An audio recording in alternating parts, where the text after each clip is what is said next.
Hey, everybody, and hello from Phoenix, Arizona. I am thrilled to be able to be here with you guys. I'm hoping the Wi-Fi is going to work out just fine.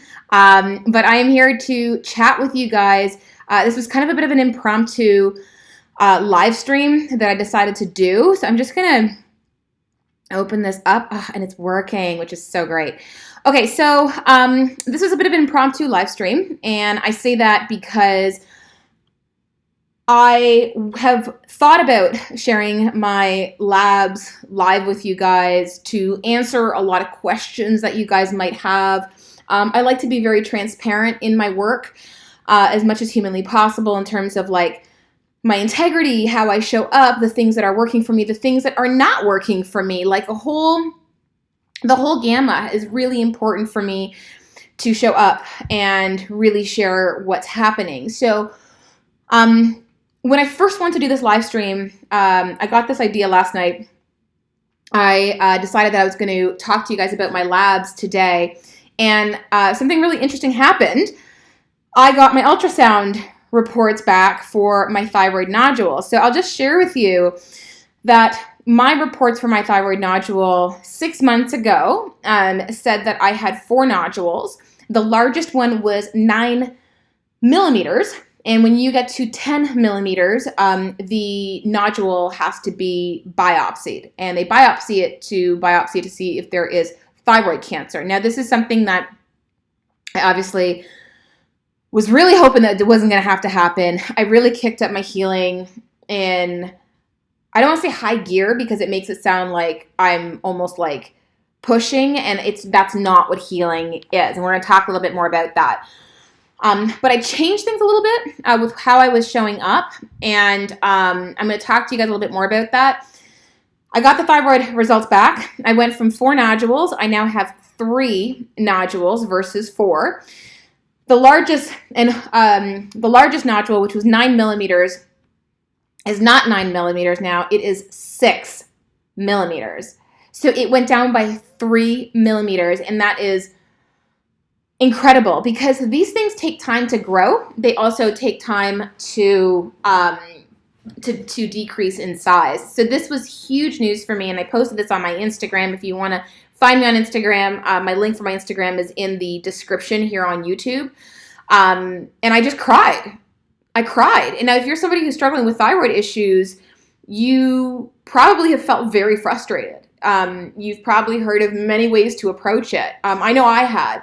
A lot of it is very confusing. A lot of it is very overwhelming. And I'll tell you that there's no silver bullet for to heal your thyroid. And a lot of it is very individualized. I'm going to talk a little bit more about what that looks like for each person and what has been working for me, truthfully. I want to be really transparent. I'm also going to be showing you my blood work. Some from the past. I've had so much blood work done that it doesn't make sense to show you like tons and tons of blood work because we'd be here for a very long time. So I'm going to show you some blood work from before, what it looks like now. I think there's a misconception that I am saying that I no longer have Hashimoto's. That is not true. I still have Hashimoto's, but my antibodies are lowering, and they are at some of the lowest that I have ever seen. We're also going to talk about that. We're also going to chat about some symptoms, and I also got off my medications. Now, I also want to be very clear and say that this broadcast is not condoning any of you to just stop your medications. You really, really, really, I can't stress this enough, you really need to speak to your physician, whether it's a naturopath, a functional medical doctor, an MD, to really chat with you about that. Now, I'll explain what happened in my situation. It has been right now 8 weeks. I also will be very transparent with you and say that my physician thinks that at some point I may need to go back on my meds. And I'm kind of in this mindset of like, if it's possible, I can do it. I've just always been that way. If there's an obstacle, I'll figure it out. I'll make it happen. If it's possible, then I should be there. Then I can do that. And so I'm still going to continue to move forward, and I'm getting blood testing done every single month. to be able to see where my thyroid is at and if we have to start me back on meds. But so far, my energy levels are stable. I don't have hair falling out. Before, I had a lot of hair that was falling out. We're going to talk about that because that's a really big symptom for a lot of people who struggle with thyroid issues. My depression was really bad before. I had thyroid nodules that I was struggling to breathe a lot of the time. It really depends on their position. That was a really big issue for me. And as I mentioned, I had hair that was falling out so bad that like the hair was on the walls when I blow dried my hair. Like having a shower gave me anxiety because I was scared because so much hair was falling out of my head. And that's not something I ever want anyone. So if you're watching in right now, I would love to hear from you and just let me know that you're here. If you have thyroid issues, I'm assuming you do. Just where you're at in your thyroid journey. If you could just comment below and let me know. I want this to be an interactive discussion. And I want to let you know kind of where I started and where I'm at now. So please feel free to comment. Let me know who you are, where you're writing in from, and do you have Hashimoto's? Do you have just hypothyroidism? Do you suspect that you have thyroid issues? Comment below and let me know. Okay, so here we go. I got diagnosed with Hashimoto's back in 2017, September of that year. And when I got diagnosed with Hashimoto's, it was a really massive smack in the face because it was like, wow, you really have to smarten your act up, Melissa, because the way that you're leading your life right now is not working. And at the time, I was still drinking alcohol, and I had a binge drinking behavior. Now, you might be like, wow, that wasn't that long ago. It wasn't. I carried on business totally fine, but on the weekends, I would drink. And I was somebody who could really hold my alcohol, and I really feel that that was something that really contributed to the decline of my thyroid's health. Now, obviously, not one thing created your thyroid issues. I have to be very clear with you guys. It's like when you have an issue, let's just say this is your thyroid, okay? So think of it as a dude playing football, right? So he gets clobbered, on the field, and they all like pile on top of each other. That's essentially what's happening when you're struggling with something. Okay, dudes clobber on top of each other. And so what we have to do when we're working on healing, which I really love the notion of I'm not healing, even though I do still say that. I say that to say that you're healing almost makes it sound like something's broken. You're not broken. None of you are broken. You are looking to integrate the parts of you that are not integrated, and that's also part of the emotional healing, which we're also going to talk about. This is a pretty involved live stream. So I cut out the alcohol. I've been sober since September 2017. I never touched a drink again. And it was probably one of the best decisions I had made. But I will also say that it takes up to 10 years for Hashimoto's to actually develop. 10 years. So this isn't something that you just all of a sudden, you got Hashimoto's. It's like some people say, I don't understand, all of a sudden this happened. Nah, man, you have been working up to this for a while, okay? So I just want to be able to state that. Jenny says, hi, Melissa. I'm hypothyroid post-Graves treatment from the late 90s. Okay, thank you for sharing. Karen says, had Hashimoto's, not anymore, off meds, and great blood test. Congrats. Healing was an accident, but it worked for me. Well, that's a phenomenal accident to happen, Karen. Amazing. So I got diagnosed, when I first got diagnosed, my thyroid peroxidase antibody was 181 or something. It was under 200. And my thyroglobulin antibody was pretty low. And so just for those of you guys who don't know, these are two antibodies that are associated with Hashimoto's. When your thyroid globulin antibody is elevated, it also is indicative of some estrogen dominance that could be potentially at play.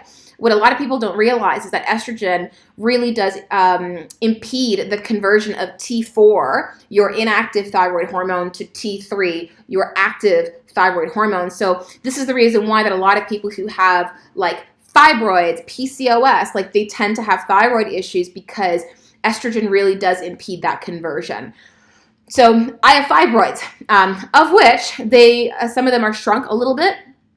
Not down to nothing. I still have them, but they've shrunk a little bit. And just a quick fact, by the time that a woman is 50 years old, she has a 70% chance of developing a fibroid. And fibroids are very much associated with thyroid function as well, with that estrogen-thyroid connection. So fast forward, I had definitely, utilized a lot of the tools that I teach in Sexy Lady Balls, which is my hormone membership program. The reason why that I developed that program was because I saw a need that there was, we needed support in this community. We needed an opportunity for women to come and get support and tools that didn't cost them a fortune. So the base program is like amazing, and it's like $57 a month. But they get the opportunity to upgrade to get testing, of which we can ship the testing all over the world. So the testing that I had utilized in my healing, which you're going to see today, one of which I really want to take you guys through, was my stool test. Okay, so we're going to look at my poo. It's important to talk about this because there are some major co-infections. Hey, Renee. So Renee is a baller. She's been hypothyroidism since 2016. So great. So I really, I'm an advocate for stool testing for sure, because that stool testing will really help us to understand what is going on with, any co-infections that could be related to your thyroid's function. So we're going to see where I was before, my second test, and then my third test, which is my most recent. So you're going to see the good, bad, and ugly. I'm never going to show you like, hey, everything is roses. I don't have Hashimoto's. I mean, if that were the case, I totally would be telling you that. But I'm sharing this information because my nodules have shrunk. My biggest nodule, which was about to get biopsied, which is when a big needle gets, your thyroid nodule gets aspirated to be able to see for the presence of thyroid cancer. That is not the case for me. So that's one of the reasons why I cried on my Instagram, because I was just so happy about that. But the fact that my antibodies went down was huge. So first and foremost, I want to be able to let you guys know that diet, I don't want to say diet because it sounds like you're on a diet, but I'm talking about your eating regime, is incredibly important. I have not had gluten in my life for a really long time. I don't remember the last time I ate it. And this is something that literally begins to create destruction in your small intestine within 5 minutes. This is like a non-negotiable, crucial thing. There's also something called molecular mimicry. Now, molecular mimicry is when if you eat gluten, for example, or you eat dairy, the molecules of gluten and dairy are actually kind of similar to the thyroid. So the immune system gets kind of confused and it begins to attack your thyroid gland instead. So these are two foods that really need to be removed from the diet. But because autoimmune conditions are all rooted in the gut. I can tell you that right now, and it's not to say that it started in the gut. There's a lot of things that can influence the gut, and I'm going to tell you guys about some of my next steps as well from where I'm at right now, because my healing isn't done. Your healing isn't done. Even if, like Karen, who doesn't have Hashimoto's anymore, who commented in the comments, her healing isn't done. Healing is a lifetime journey. It is physical, it is mental, it is spiritual. It does not stop. And if you think it stops, you're kidding yourself, because healing makes you a better person. It literally, it improves who you are. There are lessons in the pain. It is so absolutely important. Now, Whitney just commented and said she was diagnosed after giving birth to her daughter. Now, this is really huge, because a lot of women get diagnosed postpartum as well.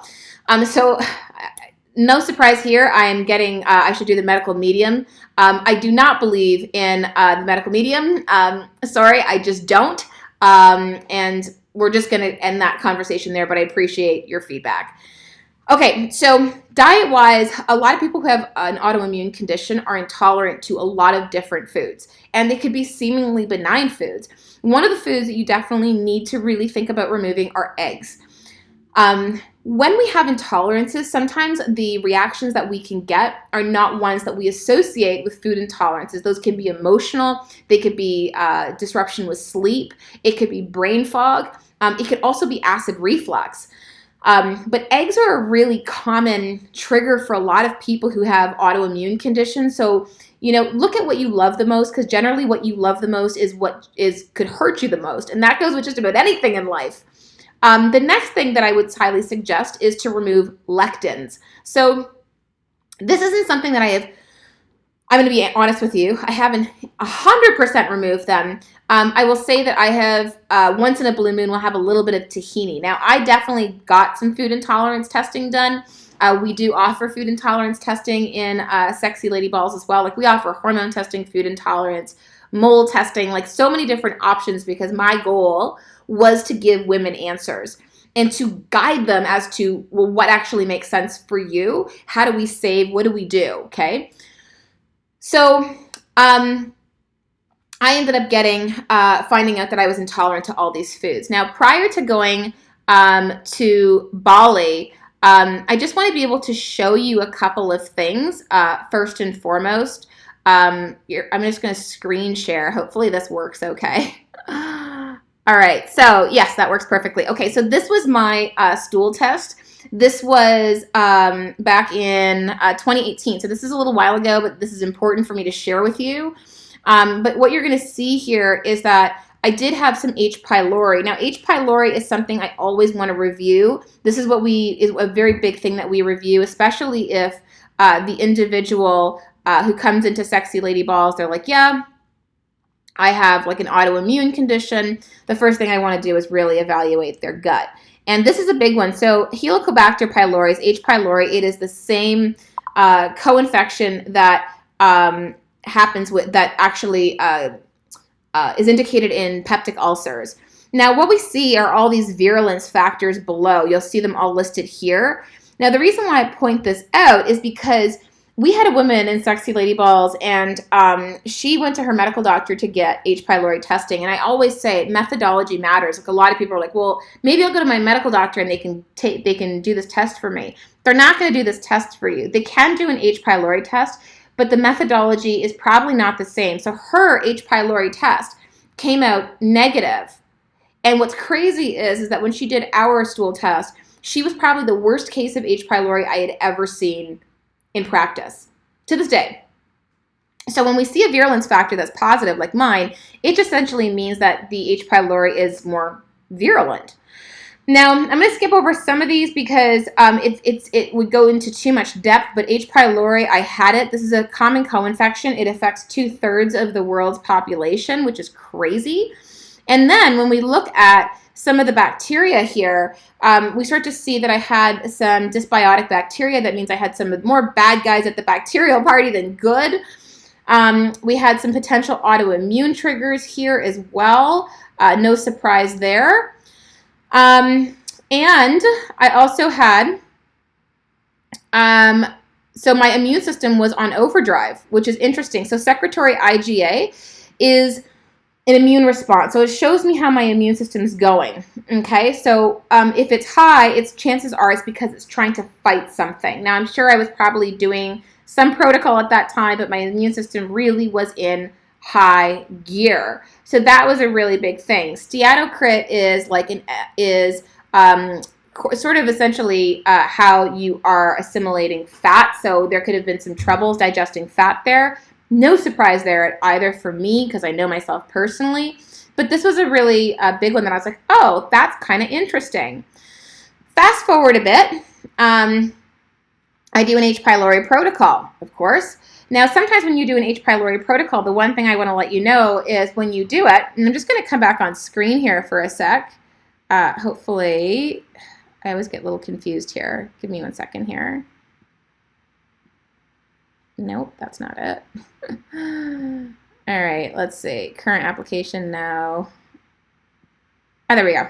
So what I want to be able to share with you is that when you're going to have H. pylori, it flattens out the stomach acid. So when it does that, it's really hard to assimilate nutrients from your food, iron, magnesium, zinc, like potassium, a lot of your minerals. It's really hard. You'll see sometimes on blood work, your vitamin B12 will be really high. And it's not that you have high B12, it's that you're not assimilating it properly. So the B12 will be like super elevated, okay? So I just say this because a lot of people will say, oh, you know, this is like, I have this autoimmune condition and I have H. pylori. I'm like, well, you're probably not absorbing a lot of nutrients from your food. But when you do an H. pylori protocol, what happens is it's not uncommon for a retest for a lot of your pathogenic, that bad bacteria, to be looking like a party on your stool test. And that's essentially what ended up happening in my case. So Karen says, I do believe that autoimmune stem from a virus that was disrupt from food and emotional triggers. I think that that's a very slight piece of the pie. We can't say for certain it's like one thing. As I mentioned, think about this is your condition, and then there's football players on top of it. And each football player is like a causative factor, right? And so we want to be able to remove those. Like people will say, what supplement did you take? And I'm like, fuck, if it were that easy, I'd be so happy. But I've been working on this for years, and I'm seeing it pay off. And that's why I want to show you the history, guys, because it's not as easy as going, you know, Epstein-Barr is the one thing that caused it. It's like, that's just absolute fucking hogwash to think it's that linear. It's not. Healing is not linear. It's ups and downs, and there are various factors to it. Okay, so I'm going to just pop back here and just show you, because I, again, want to be very transparent.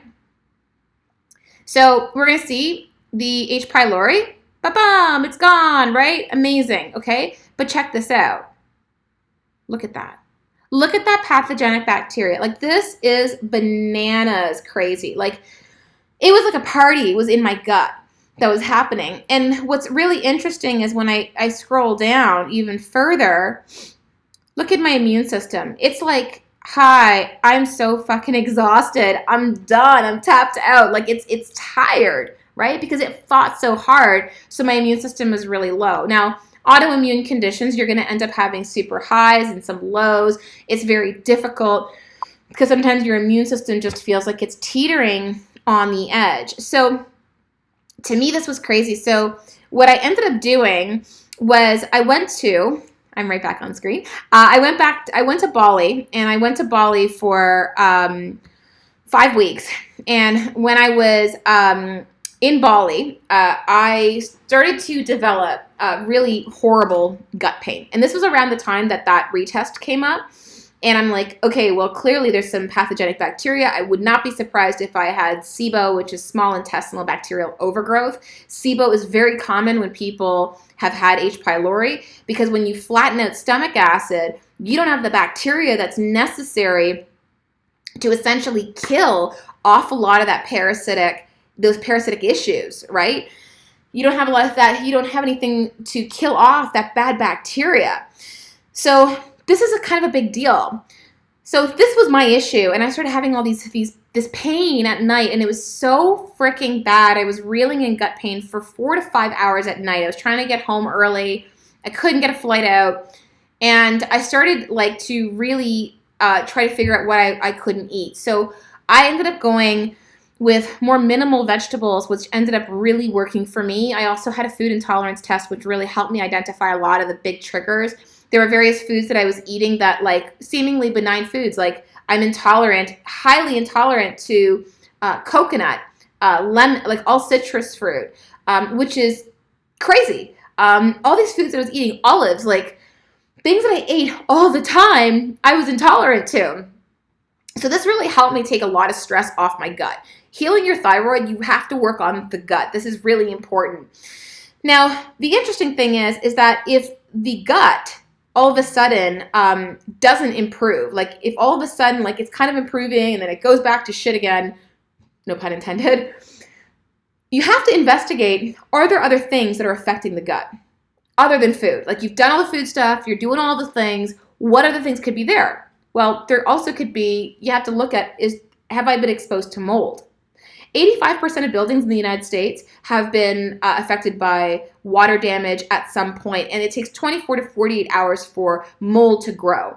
45% of buildings in the United States have current water damage. This is a big, big deal, because mycotoxins, which are the toxins from mold, actually can disrupt your gut's microbiome.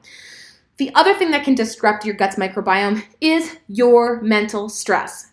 Ladies, I don't care what green smoothie you're slurping. If you are someone who is not valuing your sleep, if you are not, if you're burning the candle at both ends, if you're really stressed out, if you have no boundaries, if you're codependent. I say this to women who are like, I'm not codependent, I'm independent. And I'm like, that's not what codependent means. Codependency means that you're sacrificing yourself to enable and appease someone else or something else, like work. I was codependent with my work. I'd stay up till all hours of the night, making sure that I answered people's questions because I was feeling like I had to sacrifice myself to people please. But oftentimes when we're people pleasing, this is a distraction. Now, if you're listening to this and you're thinking this doesn't apply to you and you're healing and that you're like, oh, she's talking about mindset, this has been one of the most crucial things in my healing. I ate really well. I committed to movement, which was a big mindset shift because previously I was trying to be consistent and work out. Fuck consistency. Consistency doesn't work. Women, we are not linear creatures. We have cycles. We have menstrual cycles. Even if you are in menopause, it doesn't matter. It doesn't matter. Trying to stick to a workout, a 30-minute workout, going, okay, I got it in today. No, if you commit, if that's all you do and you sit in front of the TV every time you're done eating, that's not committing to movement. If you commit to movement, staying on, like working out, which is not synonymous to moving, will never be sustainable. So I committed to movement. So the days that I don't work out, I don't feel guilty. I no longer feel guilty about resting. This was a very huge shift for me. And it took my stress levels down substantially. The majority of women that come into Sexy Lady Balls, my hormone membership program, come in incredibly reactive women. They're very stressed out and they have cravings that they'll run over squirrels for or whatever, okay? And a lot of this, it's never about the food, it's about the stress. You'd be shocked at how many women come in and go, I didn't really think I needed this, but I realized how integral this is to my hormones or I won't heal. Because it is. It is so important for your hormones. So if your mental stress is all messed up, I don't care what testing you do, you'll continually get worse because your stress alters your gut's microbiome. It literally shifts it and changes it. So all your money is going to waste. Truthfully. And another huge causative factor, remember I was telling you the guy at the bottom, all the football players who pile on top of him, the guy at the bottom is your thyroid issues. These are the causative factors. We talked about gut as one of them. The adrenals are another one. And the adrenals require mineral balancing as a foundation. Not many people talk about this. A lot of people will push herbs and so forth, but you need to concentrate on your minerals. So as much as people are hearing about the carnivore diet, which, I can discuss in future videos, about, oh, this is great and everything. A lot of people also get sick from the carnivore diet if they're not actually caring for their mineral status, which is why in Sexy Lady Balls, one of the tests that we do is called hair trace mineral analysis testing. And again, we're very specific in terms of the labs we use because some labs actually wash hair samples, which makes no fucking sense. But it's important because those minerals are your foundation for your house, the house being a metaphor for you. So if the mineral balancing isn't there, I don't care what herbs you take, girl, it's not going to work. So I'm super diligent about this because I know I need this. But if I'm not working on the gut and I've got H. pylori, I'm not really absorbing those minerals very well. So we like to work on that in tandem. If someone comes in and says, I really want to join, I really want to upgrade to get testing done, please help me out. And I'm like, sure, let's do this. So I just want to be able to put that out there. So I want to show you my thyroid ultrasound because I know people were asking me about this before. So this is my thyroid ultrasound from before. As you can see, this is September 2019. I wish I had the one that was prior to this because the one I had prior to this was it was brutal. But I couldn't find it in time. But anyways, So we're going to see here, the main things you have to know is that I had 4 nodules. So you'll see one was 5 millimeters, just over here. I don't know if you guys see my cursor. I think you can. 5 millimeters. The other one is 4 millimeters, so fairly small still. Another one on the left thyroid nodule, or thyroid lobe, I should say, on the left side was 5 millimeters. And then this one was 9 millimeters. Now, I just want to be able to share with you, I keep on pressing the wrong button here. I just want to share with you that when you get a thyroid ultrasound done, if you have a thyroid nodule that is 9 millimeters, what ends up happening is that by the time that it's 10 millimeters, they want to biopsy it for cancer.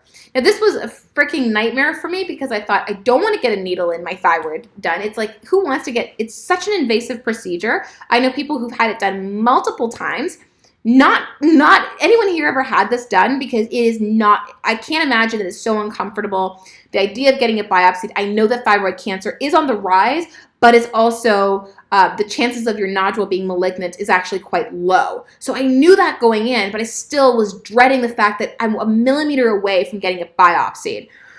Then what ended up happening, this is the one that I literally just got back today. You can see the date here, March the 5th, 2020. And I'm just going to scroll down here, or actually, just so we can see this a bit better. There we go. So I wish she kind of did a little bit more here, but essentially the right lobe, okay, has 4 millimeters and 3 millimeters. All right, so we're just going to go back to here. So the right nodule, the right thyroid lobe had 5 and 4. So now I'm down to 4 and 3, which is actually pretty great. The mid-pole, this is also like mid-range of the right lobe nodule, measuring 6 millimeters. Now the nodule was 9. So that 9 millimeter nodule went down to 6.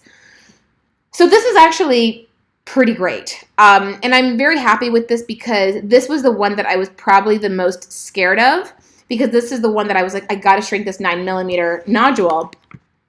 It's super important for me to do that. So I shrunk these, the biggest nodule. So I no longer have this nodule that is 9 millimeters. And a big part of the reason why that this is the case is because of the fact that I was continually improving my thyroid. So I just want to share with you, since we're talking about this, I'm just going to log into my Life Labs account and pull this up. Actually, what I'll do in particular, oh, there we go. Perfect. Okay. So see this lab report here?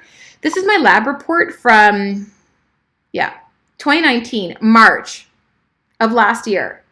Okay, B12 high, no surprise there. So that's just me not assimilating it. Let's look at this TPO. Look at this. Anti-TPO, the result was at 341. My anti-thyroglobulin was at 187. Check this out. This ferritin was at a 7. So for those of you guys who don't know, ferritin is like your iron storage, essentially. Always get your ferritin checked. I'm going to pop back on screen for 2 seconds. The reason why that you always want to get your ferritin checked is because if you have low iron, and it's not just your iron count, it's your ferritin count. If ferritin is very low, the problem with this is that, again, remember we talked about, and for those of you guys who showed up a bit late, all good, but the one thing that I just want to be able to share with you is that if your iron is low, you will end up struggling to convert T4 to T3. So T4, remember, is your inactive thyroid hormone. T3 is your active thyroid hormone. Now, a lot of doctors, when you go into the doctor these days, they only test TSH, maybe T4. This is not enough to diagnose or to understand the thyroid's function, better well put. Not enough to understand it. You have to get your full thyroid panel done. And this is something that drives me insane. And if you are a baller and you're watching in, you will also know that I fight tooth and nail to try to get you guys resources to get your requisitions. I can't write up a requisition because I'm not a medical doctor. However, with that said, I do have a contact in Canada that I offer to people who are in my hormone membership program. I also have contacts I have a link for the States. I have a contact in the UK, and now I have a contact in Australia. And I do this because women, you deserve answers, and you deserve not to feel devalued when you go into the doctor and you're like, I don't feel well. And then they look at you and go, everything's normal. It's not normal if you don't feel normal. And I certainly didn't feel normal. When I went to go get my blood work done, what you just saw right now was not not from my blood work from 2017 when I first got diagnosed. This was in 2019. Okay, so as you can see, those antibodies were really high. Now, Mary makes a good point. She goes, I had super high iron and lower ferritin on my blood work. The reason why that generally happens is because you're pooling blood. So your body's not assimilating it. This generally is a liver issue. Is it a sign of MTHFR? Possibly. It also could be other signs of liver congestion, but that definitely is usually a liver congestive issue. And this is one thing that I will share with you guys here. Since we're getting right into the meat of things here, one of the things that I do in Sexy Lady Balls, I just want to show you guys this. I actually put this together. Like, this was hours of fucking work. You guys are going to think I'm nuts. So check this out. So I put this together. Now, this is my master document, but obviously not all of these things here are in here. When you get your results, we put your results in these boxes here.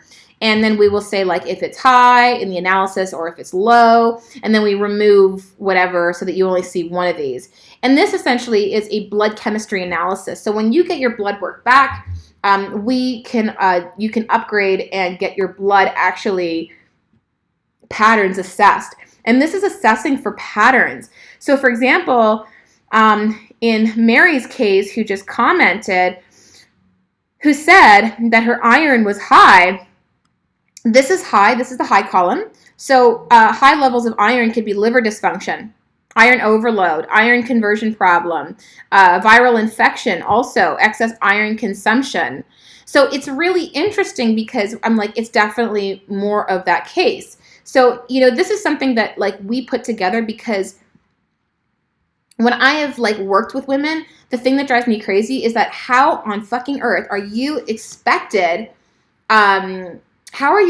to value blood work if you've never been actually taken through your blood work properly? Karen says, should I go off Synthroid and use thyroid support? No. If you heard, I'm going to say this again. This live stream is not to promote you guys to go off your meds without the help of a qualified physician.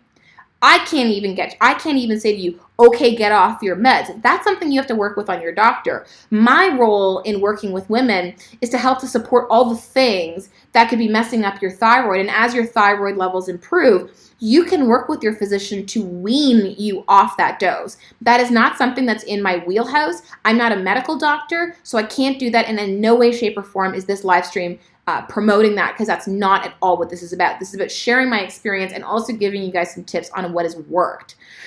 So this is something that I just want to share with you, that like blood work is really important. I always tell my ballers, like, guys, get blood work, please, because we need a quantitative way to measure. Like, otherwise you'll be like, I had women say to me, I had a hormone test done, Melissa. I'm taking this supplement for my high estrogen. How long should I take it?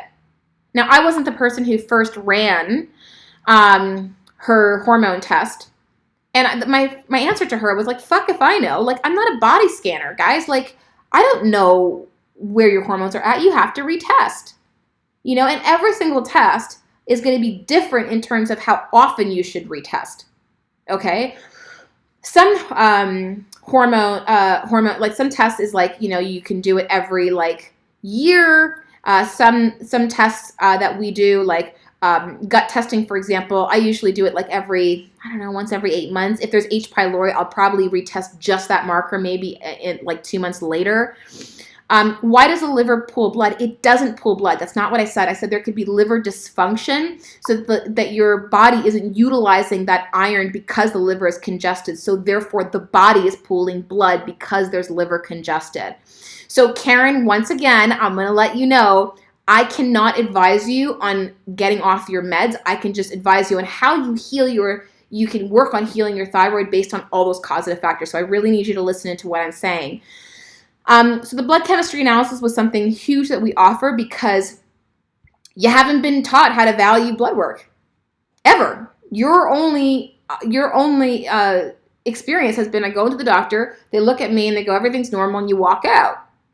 But you should have someone explain to you, these are how it all works together, how it fits together, right? What are the patterns?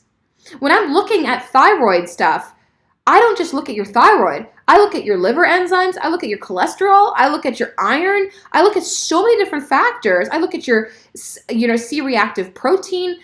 This is a really, really big thing. So when people are asking me, and I need a lot of you guys to listen in because you're asking me questions where I'm like, a lot of these things are things I offer in Sexy Lady Balls. Okay, so, when it comes to like what blood work should I get, as I just mentioned to you guys, this is something that we do offer. I'll just put the link in, of course. Let's see.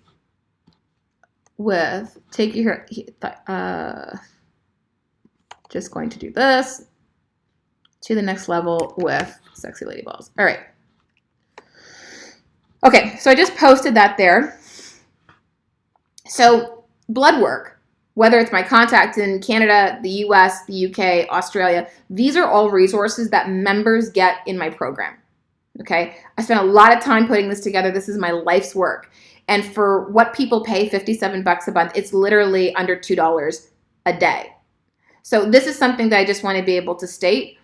So when people get angry at me because I'm not providing this information, like I provide so much info for free on ways that you can heal your thyroid. But at some point, I have to value my work as well and my time in doing this. Otherwise, like that's a money mindset issue if people are going to get pissed about that. But I have a membership that can help you understand where to get blood work done.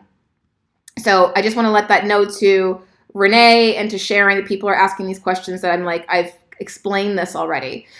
So I'm going to just chat with you guys a little bit about, we did my blood work from before. I'm going to show you guys here. So I'm going to just fast forward a little bit and let you know that I got to a point with my blood work where all of a sudden, I don't know if you guys remember this, but I had commented, I'm just going to see if I can, yes, so be a member. There's a link above. I've already posted it. Please, please, guys, please listen to what I'm saying because I think I'm clear, but I guess sometimes I'm not. Okay, so back at the start of the year, even actually before around December, I thought I was having a Hashimoto's attack. I was having actually even back as early as the fall, my hands were scaling. They were really dry. I had all these horrible symptoms. And what I realized was, holy shit, this is something's going on with my thyroid. I'm having a thyroid attack. It wasn't the case. My body was actually healing. And truthfully, the dose that I was on for my desiccated thyroid wasn't what I needed anymore because I was healing. So I started to become over-medicated. And I thought the whole time that I was having a Hashimoto's attack because I would get such severe facial swelling. And I'm just trying to see if I can pull up this image really quickly for you guys. But it was really, really intense. My eyes were literally swollen shut. It was horrible. Here we go. I just found it. All right. So this, look at that, guys. Whoa. Super intense, right? Face was completely swollen. Was so bad. And I'm like, oh my God, my face is super swollen. I don't know what I'm doing. Maybe my thyroid's out of whack. And then I realized I had this moment and I spoke to my physician who gave me the desiccated thyroid hormone. I said, I think I'm over medicated. And she goes, okay. And so I did something that I need to be very clear because I know people don't listen to me sometimes when I do these live streams, but don't just get off your meds. Please don't do that. That's not what this live stream is about. Please listen to me. I stopped my meds and I shouldn't have. And I spoke to her. I said, I feel fine. And she's like, well, you shouldn't have stopped your meds. So please, guys, do not do what I did. Because that's not what I'm promoting. Don't be like, Melissa told me to do this because that's not what I said. This is proof. I've said this now probably 5 times in this broadcast. So So I stopped the meds, and I felt fine. But then the reason why I want to tell you this is because I want to share this with you. Check this out. These are my labs. Are these the ones? No, let me go back really quickly because actually, yeah, I want to show you these ones. These are the ones. Okay, so I just want to go. Yeah, I believe that these were these ones. Anyways, they were like really, you're going to see here, look at this. Thyroid antibody 138, or sorry, thyroid globulin antibody 74. Thyroid peroxidase antibody 138. Now, when I was over-medicated, which is not the one that you just saw, see if I can grab that one. I believe might have been this one. Let's try this one here. See if I can find that quickly for you. No, it's not that one either. It's hard because they're all in the same little block here.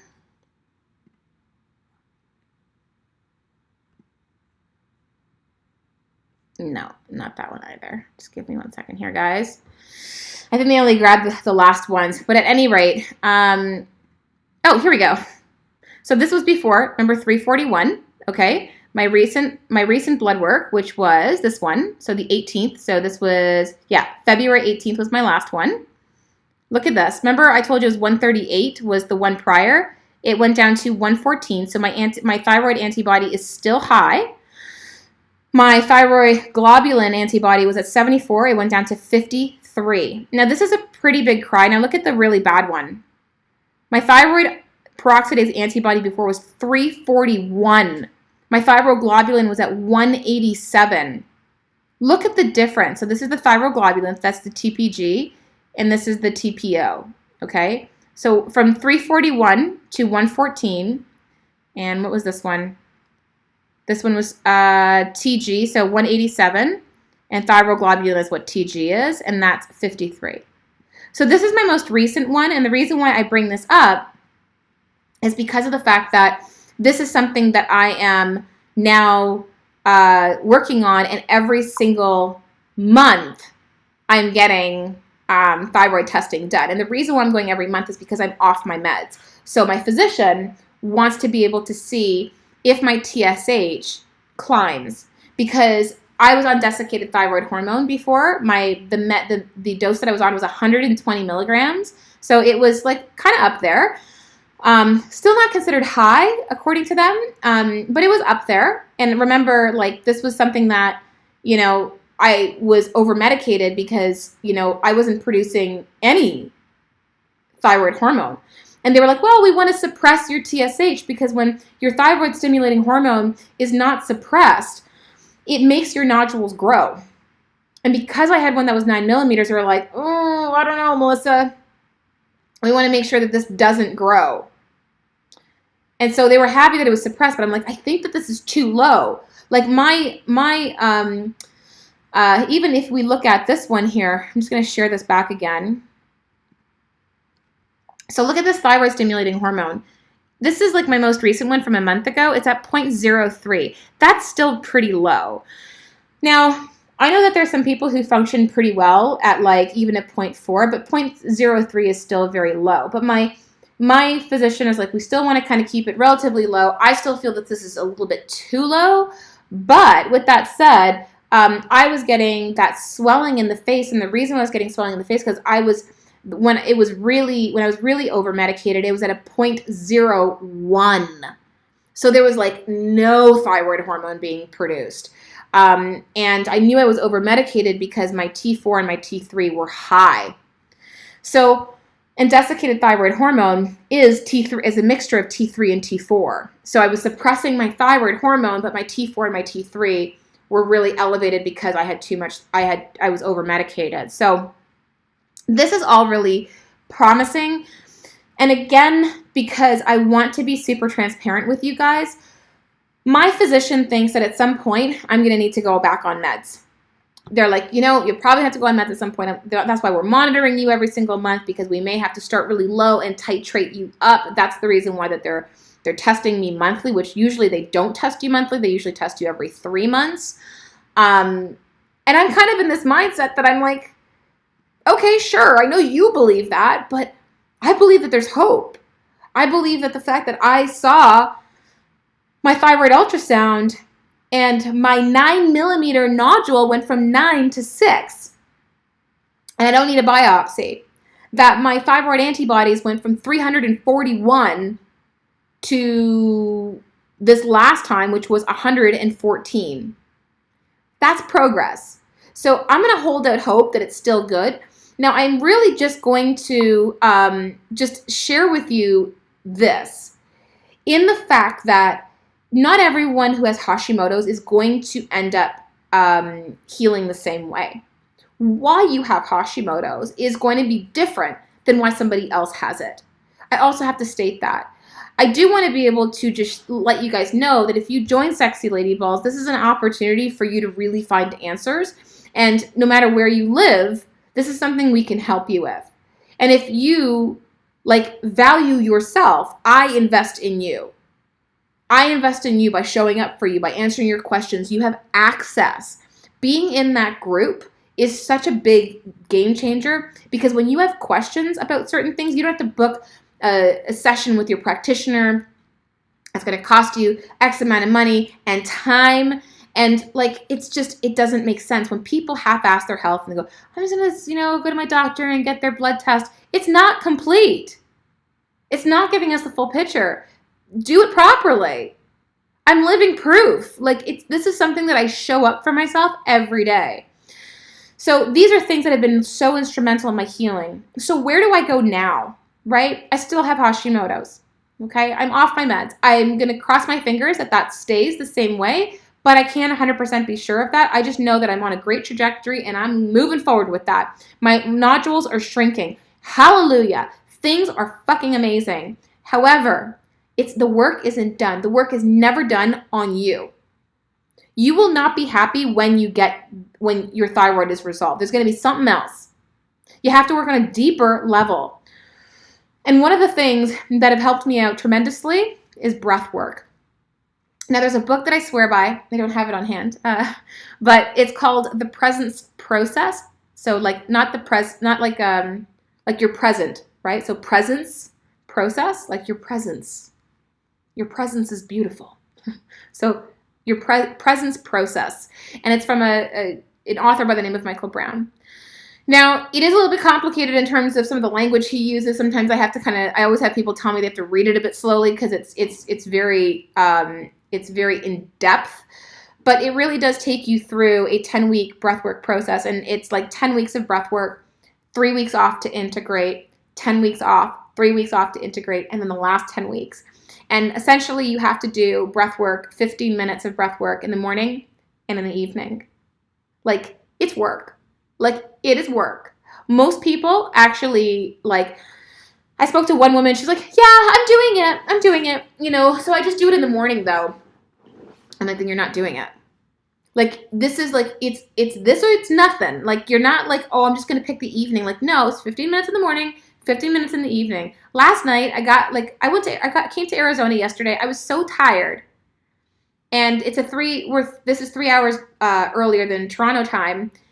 And I think I lasted till 7:30, and I was like, I need to go to bed. And I'm like, fuck, I still have to do 15 minutes of breath work. I'd rather just pass out and go to bed. But this is a commitment.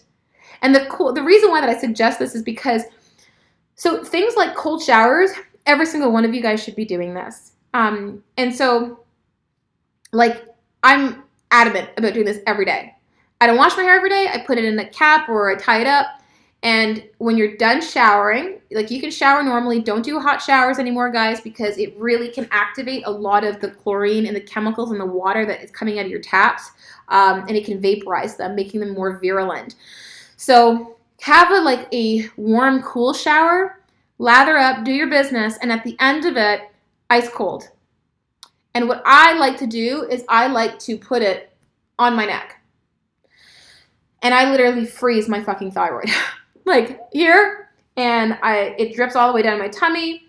I try to get it on my lymph nodes. You've got lymph nodes. You got lymph nodes in your brain too, by the way. A lot of people don't think about the lymphatic system with the thyroid, but it's really important. And the reason why is because your lymphatic system, if you may have heard, does not move on its own. It requires movement to move, okay?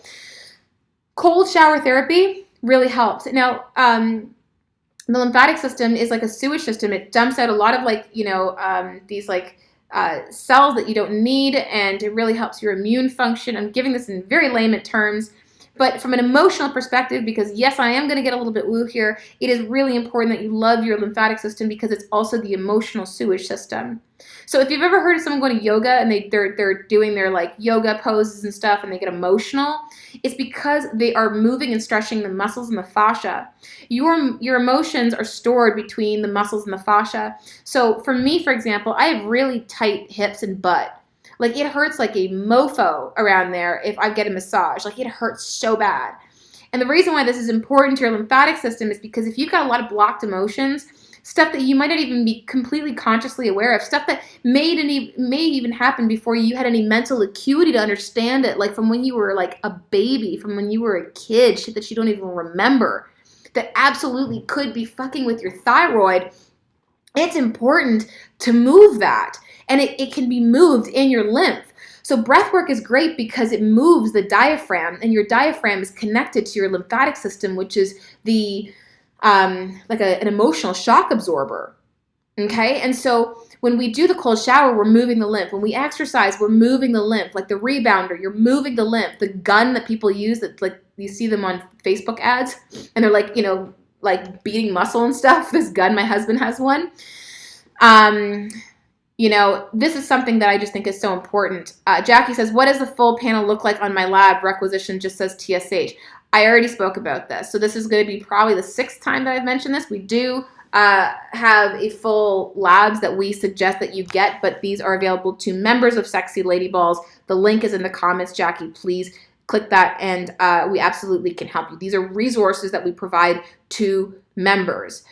I want to give you guys a lot of free resources here for showing up, which is the reason why I'm explaining all of this. But cold showers are really big because Hashimoto's is an inflammatory condition. Okay, you really, really, really want to reduce the inflammation that's happening. Cold showers are amazing for that. Cold showers are very great to activate brown adipose tissue, which helps you to burn fat, essentially. Really great if you're struggling with your weight. Cold showers are also really good to reset your circadian rhythms. You might think that this has nothing to do with your healing, but it has everything to do with your healing because of the fact that when you wake up, if you are super tired, chances are your cortisol levels are probably, I'm just going to show this. For some reason, it hid this comment. Jennifer, SLB is very helpful. Sexy Lady Balls. Jennifer is a baller. Thank you. For my ballers who are here, thank you for commenting. Is it okay to skip ice cold shower if you have Raynaud's? You can. What I would do, if that's the case, I would get an ice pack and I would actually ice your thyroid. Wouldn't be a bad idea. You can even ice some of your lymph nodes as well. Although you have obviously lymph nodes here, your inguinal region, so between like around your crotch area, under your boobs there, or I should say in your armpits. That's a bit of a workaround for you. But the reason why you want to reset your circadian rhythm is because in the morning you want to tell your body, wake up, right? Very important to say, wake up. And in the evening, you want your body to go, time to go to bed. This is important for your thyroid because it's important for your adrenals.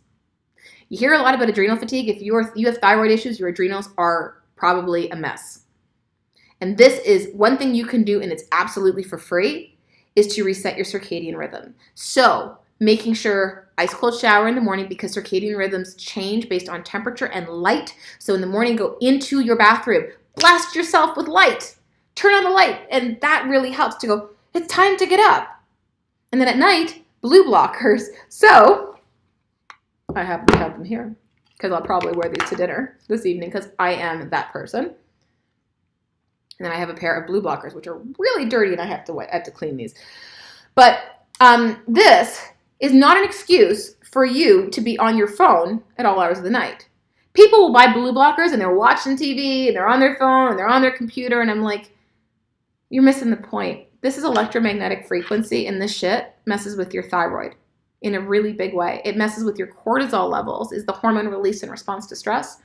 Really messes with your cortisol levels. If your cortisol levels are out of whack for a long period of time, they begin to munch away at progesterone. Progesterone is your sex hormone. Progesterone makes you feel good and nourished. And without progesterone, your thyroid is really going to struggle. Without that really helpful, nourishing progesterone, estrogen no longer has an anchor. You then end up developing estrogen-dominant conditions like fibroids, heavier periods, really bad PMS, all your perimenopause could come early. It could be an absolute nightmare.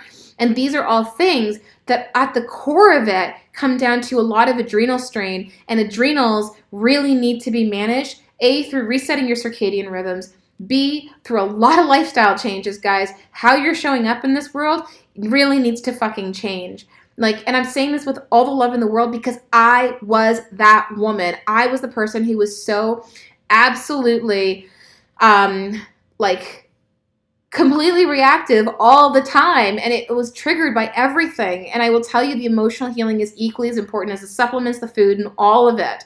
In fact, it's just as important because if that stuff isn't taken care of, how you show up in the world dictates how you eat, how the supplement, it dictates all of it. How your ability to stay on plan, for those of you who have fallen off a plan, is probably because your lifestyle and your mindset and the emotional healing needs work. This is something that we work on. And just a side note, if you do have any types of mold issues, which 20% of people who have thyroid issues have thyroids that are infiltrated with mold, and I would believe that stat is much higher. EMF frequency actually increases the mycotoxicity that is actually present by 600%.